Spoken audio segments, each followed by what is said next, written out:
घर। क्या हुआ माँ, बहुत परेशान लग रही हो? बेटी, आज हमारे घर में अन्न का एक दाना भी नहीं बचा। माँ तुम फिक्र मत करो, आज हमें बहुत बड़े घर से एक इनविटेशन मिला है। हमारे स्कूल में एक लड़की पढ़ती है, उसके पापा के इस शहर में बहुत सारे होटल हैं। उसने आज हम सभी कॉलेज के स्टूडेंट्स को इनवाइट किया है माता पिता के साथ। आपको भी मेरे साथ चलना होगा। ठीक है बेटी, तो जल्दी से तैयार हो जाओ, शाम को ही हमें निकलना है। दोनों फटे पुराने गरीबों वाले कपड़े पहनकर उस अमीर लड़की रागिनी के घर के बाहर पहुंचे। बंगला देखकर उसकी माँ की आंखें खुली की खुली रह गई। वो बिल्कुल व्हाइट हाउस जैसा लग रहा था। क्या हुआ माँ? ऐसा बंगला मैंने आज तक नहीं देखा ममता। खैर, जैसे दोनों माँ बेटी उस बंगले के अंदर गए तो देखा चारों तरफ एक से एक अमीर इंसान था। सबने महंगे महंगे कपड़े पहन रखे थे। तभी रागिनी उनके पास आई। दोस्तों, ये देखो हमारे कॉलेज की सबसे होनहार लड़की। जोरदार तालियों से इनका स्वागत करो। सभी लोग उन दोनों को अजीब नजरों से देखने लगे, लेकिन रागिनी के कहने पर सब जोर जोर से तालियां बजाने लगे। बेटी, तुम्हारी सहेली इतनी अमीर होने के बावजूद कितनी संस्कारी है। हम गरीबों की भी कितनी इज्जत कर रही है।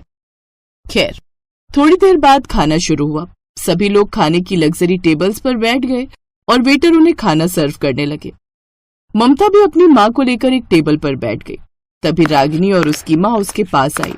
रागिनी, इन्हें यहाँ बैठने को किसने कहा? इन्हें अपनी जगह दिखाओ।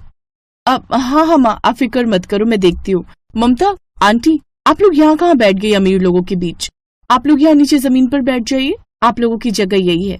ये तो किस तरह बात कर रही है? ममता, तुम बहुत मासूम हो। तुम्हें क्या लगा था वो तालियां तुम्हारे सम्मान में मैंने बजवाई थी?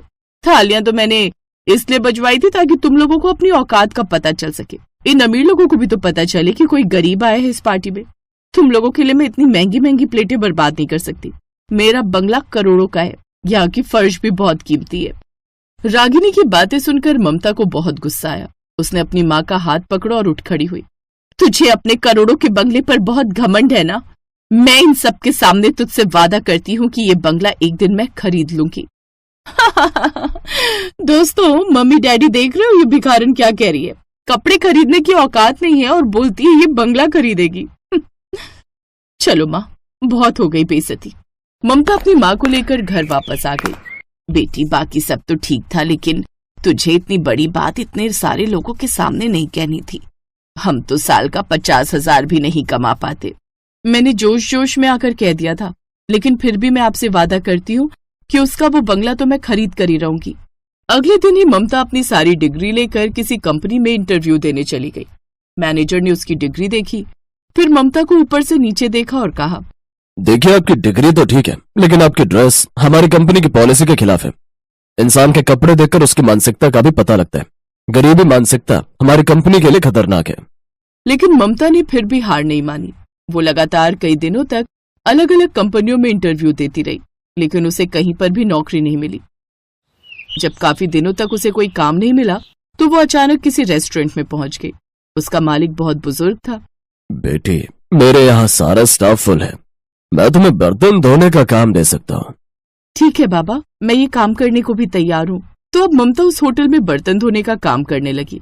फिर एक रोज उसके मालिक ने कहा, बेटी, आज हमारे सारे हलवाई गांव गए हुए हैं, क्या तुम्हें खाना बनाना आता है? हाँ बाबा, मैं बहुत अच्छा खाना बना लेती हूँ, आपने कभी मुझे मौका ही नहीं दिया। देखो, मेरा भरोसा मत तोड़ना, क्योंकि आज हमारे होटल में इस शहर के बहुत बड़े आदमी आने वाले हैं। इस शहर में उनके सैकड़ों होटल हैं। खैर, ममता खुशी खुशी खाना बनाने लगी। थोड़ी देर में उनके होटल में उसकी सहेली रागिनी अपने माँ बाप के साथ आई। इसका मतलब बाबा रागिनी के पापा की बात कर रहे थे। रागिनी अपने माँ बाप के साथ एक टेबल पर बैठ गई, लेकिन उसने ममता को बर्तन धोते हुए और खाना बनाते हुए देख लिया था।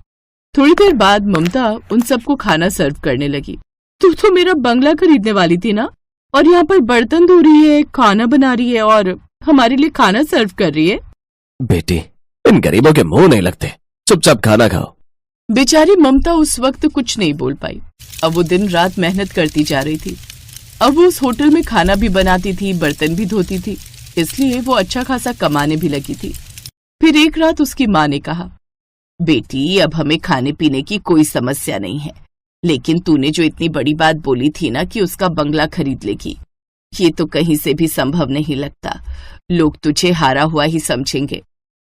माँ, न वो बंगला कहीं भागा जा रहा है और ना ही मैं। मुझे ऊपर वाले पर पूरा भरोसा है, एक न एक दिन वो बंगला मैं खरीद कर रहूंगी। तो ऐसे ही दिन बीत रहे थे। फिर एक रोज ममता के होटल में एक बहुत बड़े मंत्री जी आए। बाबा, कल मेरे बंगले पर बहुत बड़ी पार्टी है। खाना तो ओबरॉय होटल की तरफ से आ रहा है, मुझे कुछ वेटर चाहिए। ममता बेटी, आज शाम को तुझे मंत्री जी के यहाँ जाना है। पूरे वेटर स्टाफ को लेती जाना, बहुत अच्छा पैसा मिलेगा। ठीक है बाबा, मंत्री जी आप फिक्र मत कीजिए, आपको शिकायत का कोई मौका नहीं मिलेगा। खैर, मंत्री जी वहां से चले गए। रात में ममता अपने सभी वेटर्स को लेकर मंत्री जी की पार्टी में पहुंची। वहां पर रागिनी के पापा के होटल का खाना लगा हुआ था। रागिनी की फैमिली भी वहीं मौजूद थी। उसने जैसे ही ममता को देखा वैसे ही उसके पास चली आई। तुझे पता है यहाँ पर मेरे डैडी का खाना चल रहा है और तू यहाँ पर वेटर है। वैसे कब खरीदने वाली है तू मेरा बंगला? रागिनी ममता से बात कर ही रही थी कि तभी कुछ मेहमान अचानक चिल्लाने लगे। मंत्री जी, ये सब क्या है? हमारे खाने में केकड़ा निकला और रोटियों में तो फफूंद लगी हुई है। मंत्री जी भागते हुए आए। जब खाना चेक किया गया तो खाना 4 दिन पुराना निकला। उन्होंने रागिनी के डैडी को बुलाया। सारे लोग वहीं इकट्ठा हो गए। मिस्टर ओबराय, इस शहर में मैंने तुमको सारे होटल के टेंडर्स दिलाए थे और आपने मेरे ही साथ ऐसा किया। मैं इसी वक्त सारे कॉन्ट्रैक्ट तुमसे वापस लेता हूँ। मुझे तो तुम पर पहले ही शक था, लेकिन अब खाने का क्या होगा? मंत्री जी फिक्र मत कीजिए, मैं बस 1 घंटे के अंदर सब लोगों के लिए ताजा खाना बना दूंगी। ममता ने 1 घंटे के अंदर अपने साथियों के साथ मिलकर खाना बना दिया। सभी मेहमान उंगलियां चाटते रह गए। मंत्री जी, आपको ऐसे लोगों को मौका देना चाहिए। इस लड़की के हाथ में तो ओबराय साहब के खाने से 10 गुना बेहतर स्वाद है। ममता बेटी, आज से इस शहर के होटल के सारे टेंडर मैं तुम्हें देता हूँ।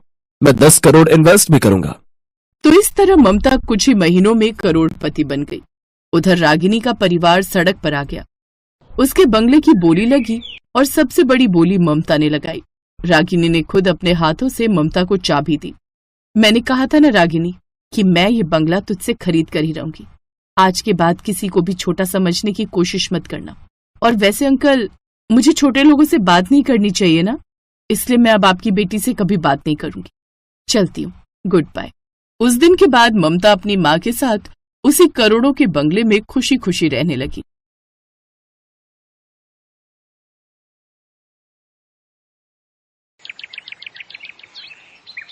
क्या हुआ मेरी जान, यूं मुंह लटका कर क्यों बैठी है? कुछ नहीं निधि, अगर तुझे बताऊंगी तो तू हंसेगी। अब बताएगी भी? मुझे ना अर्जुन से प्यार हो गया है, लेकिन वो गरीब घर से है। छी, तू क्या है यार, तुझे प्यार करने के लिए वही लड़का मिला था। उस जैसे गरीब लड़के को तो मैं नौकर भी ना रखूं। हाँ, माना कि दिखने में हैंडसम है, लेकिन फिर भी यार हमारे लेवल का नहीं है। तुझे कभी प्यार नहीं हुआ ना, तू इसलिए ऐसा कह रही है। मैं तो कहती हूँ तू उसका ख्याल अपने दिमाग से निकाल दे। कहाँ तू इतने बड़े बिल्डर की बेटी और कहाँ वो मामूली सी नौकरी करने वाला। तू नहीं समझ रही, वो मुझे बहुत अच्छा लगता है। अच्छा ठीक है फिर चल, अभी उससे जाकर कह दे। निधि सुप्रिया को लेकर अर्जुन के पास जाती है। मैं इन सब चक्करों में नहीं पड़ना चाहता। तुम इतनी अमीर लड़की को मना कर रहे हो अर्जुन, इसे तो तुम अपनी खुशकिस्मती समझो। मुझे अमीर लड़की नहीं चाहिए, मैं ऐसी लड़की से शादी करना चाहता हूँ जिससे मैं अपनी थोड़ी सी कमाई से भी खुश रख सकूं। और जानती हो सुप्रिया मैडम, मैं एक मिडिल क्लास घर में रहता हूँ जहाँ साधारण सा खाना पीना होता है, ना तो कोई गाड़ी और ना ही कुछ और। क्या तुम ऐसे रह पाओगी? ये सुनकर सुप्रिया घबरा गई। नहीं, मुझे नहीं पता था कि तुम इतने गरीब हो। मैं नहीं कर सकती इतने गरीब लड़के से शादी। देखा नहीं थी, गरीबी का नाम सुनकर ही वो पीछे हट गई। अच्छा तुम बताओ, क्या तुम मुझ जैसे गरीब से शादी कर सकती हो? तुम भी तो इतनी अमीर हो। बात निधि के स्वाभिमान की थी और वहाँ और भी कई लोग थे। हाँ, मैं तुमसे शादी करूंगी। और ये रही लिपस्टिक, अब इससे मेरी मांग भरकर सबके सामने मुझे स्वीकार करो। अर्जुन ने उस लिपस्टिक से ही उसकी मांग भर दी और वहाँ से जाने लगा। निधि भी उसके साथ साथ उसके पीछे पीछे जाने लगी। तुम मेरे पीछे पीछे कहाँ रही हो? अभी कुछ देर पहले तो तुमने मेरी मांग भरी, उस हिसाब से अब मैं तुम्हारी पत्नी हूँ। अब मैं तुम्हारे साथ तुम्हारे घर में ही तो रहूंगी। एक बार फिर सोच लो निधि। अब तो सोच लिया, और ये सब तुम्हें मेरी मांग भरने से पहले सोचना चाहिए था। अब तो तुम्हारी नाक में दम न कर दूं तो कहना। चलो देखते हैं कौन किसकी नाक में दम करता है। निधि अर्जुन के साथ उसके घर चली गई। घर आकर उसने सारी बात अपनी सास को बताई। अब शादी चाहे जिस भी हालात में हुई हो, लेकिन ये अब इस घर की बहू है। बहू, आज से वो वाला कमरा तुम्हारा है। अगली सुबह निधि सोकर उठी तो उसने अर्जुन से कहा, अर्जुन जाओ मेरे लिए चाय लेकर आओ, नाश्ता मैं बाद में करूंगी। यहाँ कोई नौकर नहीं है, यहाँ खुद ही चाय बनानी पड़ेगी। चलो उठो और जाओ और खुद जाकर कॉफी बनाओ। अच्छा ये बात है, ठीक है, मैं अभी चाय बनाकर लाती हूँ। निधि रसोई में गई और चाय में चीनी की जगह ढेर सारा नमक डालकर ले आई। जैसे ही सबने चाय पी, छी भाभी, ये आपने कैसी चाय बनाई है? क्या तुम्हें चाय तक बनानी नहीं आती? हाँ नहीं आती, क्योंकि वहाँ सब काम मेरे घर के नौकर करते हैं। खाना बनाने के लिए अलग, साफ सफाई के लिए अलग, घर के हर काम के लिए अलग अलग नौकर। ये सुनकर सब चौंक गए कि उनके घर इतनी अमीर बहू आई है। फिर उसकी सास बोली, बहू कोई बात नहीं, मैं तुम्हें चाय बनाना सिखा दूंगी। हमारे घर में कोई नौकर नहीं है, इसलिए सारे काम हम सब मिलकर करते हैं। घर में सभी उसका खूब ख्याल रखते, लेकिन निधि थी कि वो तो जानबूझकर बस नुकसान पर नुकसान करती रहती। लेकिन अमीर घर से आई बहू ना तो वहां चैन से सो पाई और ना खा पाई, जिस कारण निधि की तबीयत बिगड़ गई। कई दिन बीत गए लेकिन वो ठीक नहीं हो पाई। देखिए, इनकी आंतों में बहुत ज्यादा इन्फेक्शन फैल गए, जो आसानी से ठीक नहीं होगा। उसे शहर के बड़े अस्पताल ले जाना होगा। निधि ने देखा कि सभी उसकी बड़ी चिंता कर रहे हैं। उसने अपनी सास सरला को अर्जुन से बात करते हुए सुना, माँ, बड़े हॉस्पिटल में दिखाने लायक हमारे पास पैसे कहाँ हैं? लेकिन इलाज करवाना भी तो जरूरी है, अगर तबीयत ज्यादा बिगड़ गई तो। नहीं माँ, मैं उसे कुछ नहीं होने दूंगा। वो इस घर की इज्जत है। लोग तो यही कहेंगे कि अमीर बहू का ख्याल नहीं रख पाए। मैं कहीं से पैसे उधार लेकर देखता हूँ, लेकिन अगर नहीं हो पाया तो मैं ये घर बेच दूंगा। लेकिन ये तो तेरे बाबा की आखिरी निशानी है ना। हाँ माँ, लेकिन अपनी पत्नी को बचाने के लिए मैं कुछ भी करूंगा। ये सब सुनकर निधि को बड़ा दुख हुआ। वो देख रही थी कि सब उसे कितना प्यार करते हैं। तभी वो अचानक से बेहोश हो गई। उसकी तबीयत ज्यादा बिगड़ने लगती है।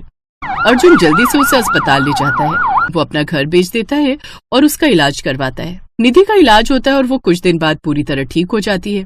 अस्पताल से लौटकर जब वो घर आती है तो देखती है कि उसका ससुराल एक झोपड़ी में बदल चुका है। अर्जुन, हमारा घर? अब हमें यहीं रहना होगा निधि। निधि को समझते देर नहीं लगी कि उसके इलाज की खातिर अर्जुन ने अपना घर बेच दिया है, जो कि उसके पिता की आखिरी निशानी थी। वो सबके साथ उसी झोपड़ी में रहने लगती है। कुछ दिन बाद अर्जुन का जन्मदिन था और निधि उसे कुछ ऐसा देना चाहती थी जिसे देख अर्जुन का चेहरा खिल उठता। कुछ दिन बाद, चलो तो अर्जुन, चलिए माँ जी, ननद जी, आप सभी अपनी आंखें बंद रखिएगा। ओफो, ये क्या बचपना है निधि, अब तो आंखें खोलने दो। अब सब अपनी आंखें खोलो। वो सब अपनी आंखें खोलते हैं तो सामने अर्जुन के जन्मदिन का केक रखा हुआ था और घर को सजाया हुआ था। लेकिन उससे भी ज्यादा हैरान वो सब ये देखकर थे कि वो सब उसी घर में खड़े हैं जो उन्होंने बेच दिया था। ये सब मेरे पतिदेव का जन्मदिन का तोहफा। इसका मतलब मेरी अमीर बहू ने अपना ससुराल खरीद डाला। आप सब मेरे लिए इतना कर सकते हो तो क्या मैं इतना सा नहीं कर सकती? उस रोज मैंने आप दोनों की सारी बातें सुन ली थी, लेकिन मैं कुछ कह पाती उससे पहले ही मैं बेहोश हो गई और जब होश आया तब तक बहुत देर हो चुकी थी। मेरे माँ बाप के मरने के बाद उनकी इकलौती बेटी होने के नाते सब कुछ मेरा ही था। मैं पैसे से तो बहुत अमीर हूँ, लेकिन प्यार में उतनी ही गरीब। मुझे प्यार करने वाला कोई नहीं था। यहाँ आकर मैंने जाना कि प्यार क्या होता है और घर किसे कहते हैं। अर्जुन, तुम्हारे साथ रहते रहते मुझे सचमुच में तुमसे प्यार हो गया। प्यार तो मैं भी तुमसे करने लगा हूँ बहुत निधि, तभी तो अपनी जान से प्यार है अपने इस घर को, जो कि बाबूजी की आखिरी निशानी थी, उसे बेचने के लिए तैयार हो गया था। अब वो सब एक साथ खुशी खुशी प्यार से रहने लगे।